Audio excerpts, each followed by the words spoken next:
ready for this, guys? Alright then, so, you might not know this, but I'm from Wolverhampton, so it's just a bit like this place sounds like Wolverhampton, doesn't it? You reckon? We talk a bit different though, we're not quite as posh, but don't worry about that. I'll bring you down to my level. So, I am an England blind footballer, and when you play football for England, you get a cap. Where's my bits and bobs? No, I have one for England. So when you play for England, guys, get on the knees, right? How cool is this cap? I don't know if you guys wear your caps like this, or maybe you put them sideways like that, or you can even wear it like this, you know, this is how we roll. And, I don't know if anybody wears any jewellery, right? But I don't do jewellery, I do medals, right? So, this is my jewellery, this is my ring. Ring. And, what's this? The guys in the back should know. Captain's armband, isn't it? This is why you make me do all the press-ups, because it ain't going to fit on your arm otherwise, yeah? So you've got to have some big muscles fit to fit. Right? So that's my blingo. So, got my cap, got my medals, got my armband. But it didn't really start that way, okay? So, like you, I was born with normal vision, but when I was about 15 months old, I was diagnosed with cancer in both my eyes. My left eye was removed, my right eye was treated with radiotherapy. Say half. Half. Thank you. Now, you're not supposed to laugh at me. So my sight got gradually worse as I got older, bit by bit, day by day, week by week, month by month. And at first I was in denial. If you don't know what denial is, it's like when your teachers call you or your parents call you and you pretend you didn't hear them. Does that ever happen? I love the honesty. We're not even in a Catholic school, but the honesty is good here. Let that continue. So after the denial phase, I used to feel quite angry. I don't know if anyone gets angry around here. I know you've got some forests nearby. That's going to help, isn't it? But I was an angry little child. And I was angry because I was losing my sight, and I'd be asking myself, why is this happening to me? I get angry when I used to walk along the pavement, and you guys who've got dogs, have you all got a dog? Yeah. You know when it makes a mess of the pavement, do you clean it up? No, this one said no. I love the honesty. Some of you will, some of you won't, but the amount of pavements I've walked along, I can definitely say that some people don't clean their mess up. That made me really angry. I'll tell you what else made me really angry. Do any of your parents ever park their cars on the pavement? Yes, this one says yes. Honesty here. So I want you to think about this again. I'm walking along the pavement, there's a car parked on the pavement, and I've now got to step out into the road. Now, probably those electric cars, and then if they've reached part of the road yet, have you got any charging points? We're rocking and rolling. Well, these electric cars, they are good at the end of it, honestly. They come up to you, but they're absolutely silent, and I'm thinking, how many more days have I got left?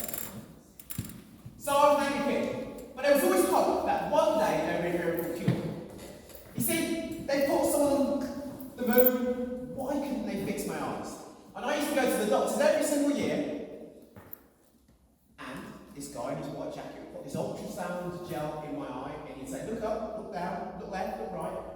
And at the end of our consultation, he said, Darren, your sight's getting worse, and there's nothing you can do about it. You see, I didn't even need you to say, oh, that time, I could just feel it. I was in a dark place, literally and metaphorically. But there was one thing that kept me going all of that time.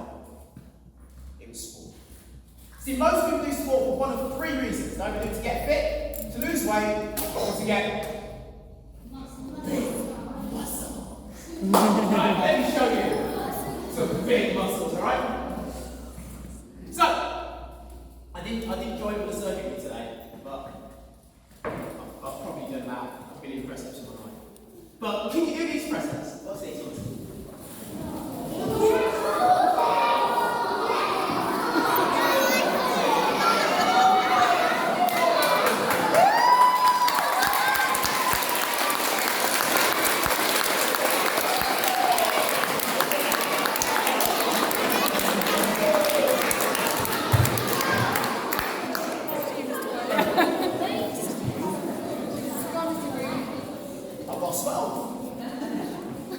Just like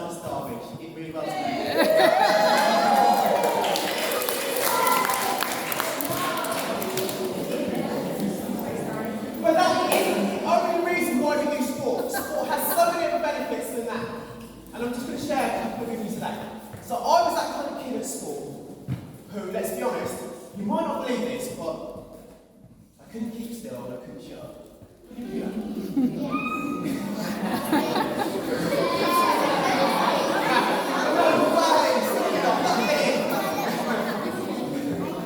So, probably if I was a kid now, I would have been diagnosed with ADHD. If you don't know what ADHD is, it's an understimulated brain. One of the ways we can treat that is by giving people amphetamines. Okay? So from Ritalin, that's an amphetamine-based drug.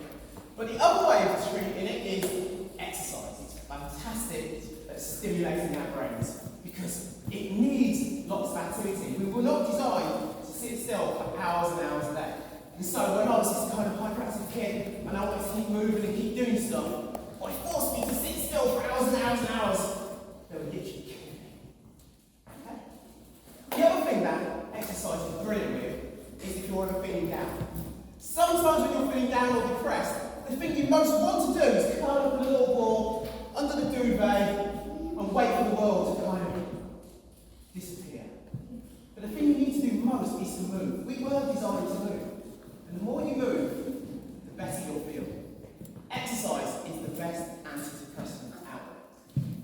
And it's also really good with anxiety. So if you ever feel anxious about stuff, and most of the time anxiety comes from worrying about stuff that's happened in the past or stuff that might happen in the future. What exercise is really good at is keeping us in the present, making us be mindful, because when you were doing your press-ups earlier, which I reckon is the hardest of 4 exercises, you weren't thinking about what you had for dinner or what you're going to watch on TV later. You were thinking, my arms are hurting me, when's this going to stop? That is being mindful, that's about staying in the present. And here's the one thing I want you to take away from today. What do you think happens if you do something over and over again? You can shout out, this is the one time. I love that.